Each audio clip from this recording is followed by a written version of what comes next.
जम्मू कश्मीर के पहलगांव में 22 अप्रैल को हुए हमले के बाद से भारत और पाकिस्तान के बीच तनाव चरम पर है। हालांकि शनिवार को दोनों देशों ने सीज फायर का ऐलान किया, लेकिन सीज फायर के कुछ ही घंटों के बाद दोनों देशों ने एक दूसरे पर सीज फायर के उल्लंघन के आरोप भी लगाए। विदेशी मीडिया में दोनों देशों के बीच हुए सीज फायर और उसके उल्लंघन की चर्चाएं चल रही हैं। दुनिया भर में जाने माने अखबारों और न्यूज आउटलेट्स में भारत और पाकिस्तान को लेकर लेख छपे हुए हैं। तो चलिए आज की इस वीडियो में जानेंगे कि आखिरकार भारत और पाकिस्तान के बीच हुए इस सीज फायर को लेकर विदेशों में क्या खबरें चल रही हैं। नमस्कार, मेरा नाम है शालिनी और आप देख रहे हैं द न्यूज़ 50। भारत और पाकिस्तान के बीच हुए इस सीज फायर को लेकर न्यूयॉर्क टाइम ने लिखा है, 4 दिनों तक चले ड्रोन और मिसाइल हमलों के बाद भारत और पाकिस्तान संघर्ष विराम पर सहमत हो गए हैं, लेकिन कुछ घंटों के बाद ही सीमा पर गोलीबारी जारी रखने की खबरें सामने आई। राष्ट्रपति ट्रंप ने सोशल मीडिया पर संघर्ष विराम की घोषणा की और कहा कि इसमें अमेरिका की मध्यस्थता थी। भारत और पाकिस्तान के अधिकारियों ने संघर्ष विराम की पुष्टि की। हालांकि केवल पाकिस्तान ने ही अमेरिकी भूमिका को स्वीकार किया। वहीं वॉशिंगटन पोस्ट ने लिखा, सीज फायर दोनों देशों के बीच हो रही झड़पों को रोकने का प्रयास है।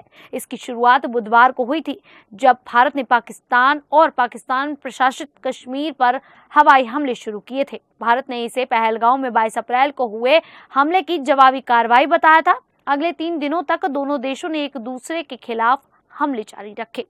वहीं ब्रिटेन की मीडिया की ओर से कहा जा रहा है कि भारत और पाकिस्तान के बीच 2016-2019 में हुए हालिया झड़पें कश्मीर सहित सीमावर्ती क्षेत्रों तक ही सीमित थी, लेकिन इस बार दोनों देशों के बीच ज्यादा गहरा संघर्ष देखने को मिला।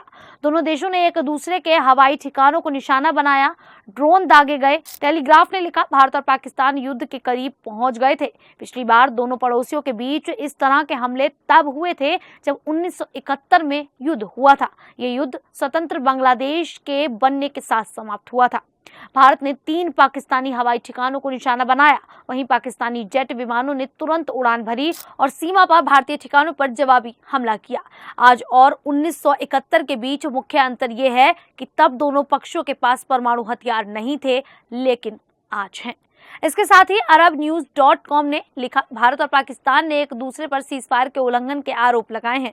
ये आरोप अमेरिकी राष्ट्रपति डोनाल्ड ट्रंप के दोनों देशों के बीच हुए सीज फायर के ऐलान के कुछ घंटों के बाद ही लगाए गए। शनिवार को दोनों देशों ने 4 दिन तक चले ड्रोन, मिसाइल और जेट फाइटर हमलों के बाद सीज फायर पर सहमति जताई थी। इन हमलों में कम से कम 60 लोग मारे गए थे और सीमा पर लोगों को अपने घर छोड़ने पड़े। हैरान करने वाली बात थी कि सीज फायर का ऐलान डोनाल्ड ट्रंप ने किया। खलीज टाइम ने लिखा, दुबई में रहने वाले फाइनेंस प्रोफेशनल सिद्धार्थ गुप्ता का कहना है कि भारत पाकिस्तान के बीच सीज फायर की खबर से उनके दिल का बोझ हल्का हो गया है। सिद्धार्थ ने उम्मीद जताई कि अब तनाव बढ़ने का डर दूर हो जाएगा। पाकिस्तान प्रशासित कश्मीर में रहने वाले मंजूर खान कहते हैं कि उन्हें और उनके परिवार को अब गोलीबारी की आवाजें नहीं सुननी पड़ेंगी। saudagazette.com ने लिखा, सऊदी अरब ने भारत और पाकिस्तान के बीच सैन्य टकराव को कम करने के लिए अपने कूटनीतिक प्रयासों को तेज किया। विदेश मंत्री प्रिंस फैसल बिन फहरान ने शनिवार को भारतीय विदेश मंत्री डॉक्टर जयशंकर और पाकिस्तान के उप प्रधानमंत्री और विदेश मंत्री इसाक डार के साथ अलग अलग फोन कॉल की। बांग्लादेश के अंग्रेजी अखबार द डेल स्टार ने लिखा, बीते 3 दशकों में दोनों दक्षिण एशियाई देशों के बीच यह सबसे भीषण लड़ाई थी। इससे व्यापक पैमाने पर युद्ध छिड़ने का खतरा था। इस लड़ाई से परमाणु हमले का खतरा पैदा हो गया था, क्योंकि पाकिस्तानी सेना ने कहा था कि उनकी परमाणु हथियार वाली टॉप बॉडी की मीटिंग होगी। द डेली स्टार ने एक और खबर में लिखा, मुख्य सलाहकार प्रोफेसर मोहम्मद यूनुस ने भारत और पाकिस्तान के प्रधानमंत्रियों के सीज फायर समझौते पर पहुंचने की सराहना की। मोहम्मद यूनुस ने भारत पाकिस्तान के बीच मध्यस्थता निभाने के लिए डोनाल्ड ट्रंप का शुक्रिया अदा किया।